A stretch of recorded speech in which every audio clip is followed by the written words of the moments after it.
Halo YouTube, ketemu lagi bareng gue PJ. Di video kali ini gue mau sharing pengalaman gue waktu terinfeksi COVID-19 pada pertengahan bulan Juni 2021 kemarin. Di sini gue hanya berbagi pengalaman aja. Kalau misalnya teman-teman ngalamin gejala yang mungkin lebih berat daripada gue, ada baiknya teman-teman konsultasi selalu ke dokter dulu.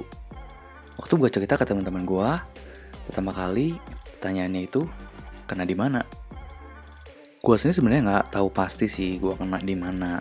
Tapi ada 3 kemungkinan ini. Yang pertama, tanggal 12 dan 13 Juni itu gue ke Jakarta. Gue nginep 1 malam dan besoknya pulang ke Bandung. Dan dari tanggal 14 itu gue udah nggak kemana-mana lagi. Selalu di rumah, sampai gejala pertama itu tanggal 17 Juni. Berarti dari tanggal 14 sampai tanggal 17 itu, gue hanya ketemu dengan keluarga inti yang tinggal serumah sama gue. Kemungkinan yang kedua adalah gua ketularan dari papa gua. Karena papa gua seminggu sebelumnya itu batuknya lumayan parah. Dan kemungkinan yang ketiga yaitu dari rumah sakit. Karena pada tanggal 14 itu mama gua kebetulan nganter papa gua ke rumah sakit untuk ketemu dokter tulang. Dan sepulang dari rumah sakit, mama gua itu langsung ada gejala. Gejala yang dialami sama mama gua itu kurang lebih sama kayak gua. Gejalanya sendiri boleh dibilang termasuk gejala ringan ya. Karena lebih mirip kayak flu biasa. Yang pertama itu gua demam sampai 39 derajat. Dan yang kedua gua ada batuk berdahak. Gejala yang ketiga adalah sakit badan. Jadi ini tuh total dari kepala sampai kaki, bener-bener yang pegel, sakit-sakit, linu, kayak habis dipukulin se-RT. Gejala selanjutnya gue juga ngalamin sakit kepala, kayak pening gitu. Gue juga ngalamin lemes dan ngantuk, pokoknya males banget ngapa-ngapain. Normalnya itu biasa gue kalau misalnya sore itu ketiduran, biasa tuh malamnya tuh jadi tidurnya subuh kayak gitu. Tapi ini tuh enggak gitu. Walaupun gue sorenya itu udah tidur, tapi sekitar jam 9, jam 10 tuh udah ngantuk banget. Jadi memang totally males, ngantuk, pengennya rebahan doang. Dan gue pun mengalami diare. Gue ngalamin gejala awal itu tanggal 17 Juni. Jadi waktu gue ngalamin gejala awal ini, mama gue itu udah masuk hari ketiga. Dan akhirnya di tanggal 19 Juni, gue sekeluarga memutuskan untuk tes swab antigen. Sebetulnya di hari ketiga ini tuh udah mulai jauh menurunnya dibanding gejala yang gue alamin pas hari pertama. Mama gue pun kayak gitu. Tapi supaya lebih pasti, lebih baik dites aja. Sebetulnya dengan muncul gejala demam, gue tuh udah curiga memang gue kena COVID. Dan sebenarnya gue lebih takut kalau misalnya gejala demam itu tuh karena demam berdarah atau tipes. Karena pada saat itu tuh bener-bener yang rumah sakit di mana-mana penuh. Dan gue mikirnya kalau misalnya gue kena DB atau kena tipes, itu mau gak mau harus dirawat di rumah sakit. Sedangkan kalau misalnya gue kena COVID, bisa isoman di rumah. Jadi teman-teman, ini dia hasil tesnya. Gue positif, gue belum vaksin. Mama gue positif, sudah vaksin 2 kali. Papa negatif, sudah vaksin 2 kali. Sebenarnya gue dan mama gue itu udah gak terlalu kaget dengan hasilnya. Karena sebelumnya pun gue dan mama gue tuh udah bilang, ini mah kayaknya positif deh. Karena kan gejala yang gue dan mama gue alami itu kan mirip ya. Sedangkan papa yang batuknya itu sebelumnya itu parah banget, ternyata malah negatif. Gue sempat mikir sih apa kemungkinan papa dulu sempat positif, tapi pas waktu dites tanggal 19 Juni itu udah negatif. Tapi ya who knows sih ya. Yang penting setelah itu kita semua di rumah pakai masker. Dan gue pun bersyukur papa dan mama gue itu udah sempat vaksin 2 kali. Jadi mama juga recovery-nya cepet dan gejalanya ringan.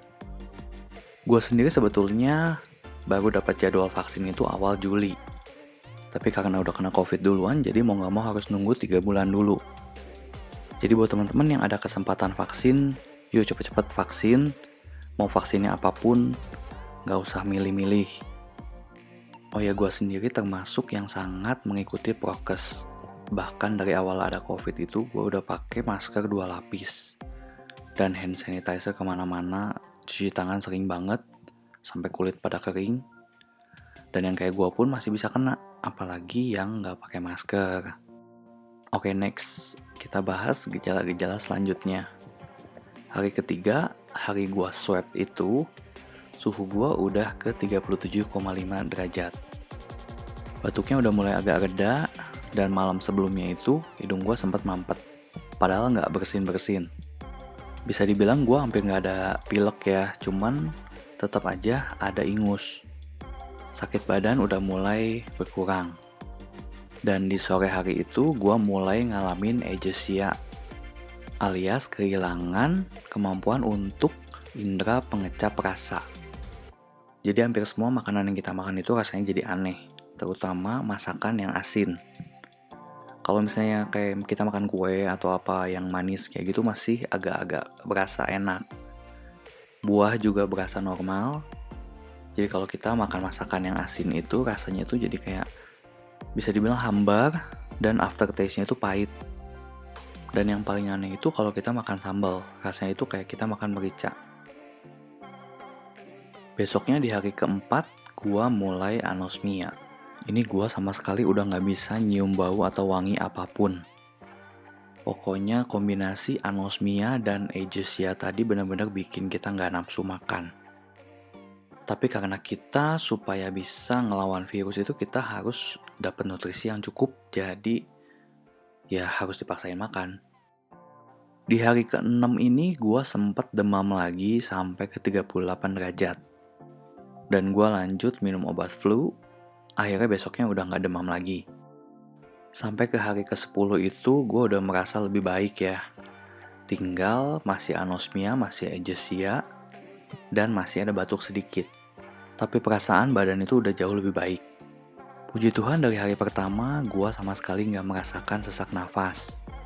Gue selalu rutin cek saturasi oksigen dan selalu angka itu di sekitar 97-98%. Hanya yang gue rasa gak normal itu denyut jantung. Dari yang biasanya itu hanya 80-an, itu sampai ke 120.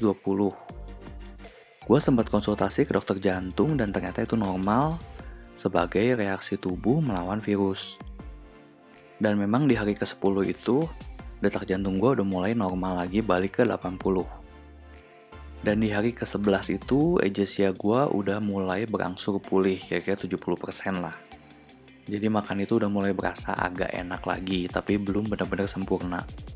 Dan di hari ke-12 itu, anosmia gue juga udah mulai berangsur pulih, sekitar 70%. Selanjutnya setelah 16 hari, saturasi oksigen masih di angka 97-98. Detak jantung itu normal, tapi anehnya tiap gua minum satu vitamin, itu tiba-tiba naik. Jadi 120, gua nggak tahu sih ini reaksi dari vitamin atau gimana. Dan untuk batuk, gua masih batuk sesekali, tenggorokan itu gatel, dan gua lanjut lagi obat batuknya. Tapi tiap batuk itu gampang banget keluar dahaknya. Dahak dan ingus masih berwarna kuning. Ini kalau gua sempet googling itu, kenapa warnanya kuning? Karena itu tuh reaksi tubuh melawan virus. Dan di hari ke-16 ini gua masih bindeng suaranya.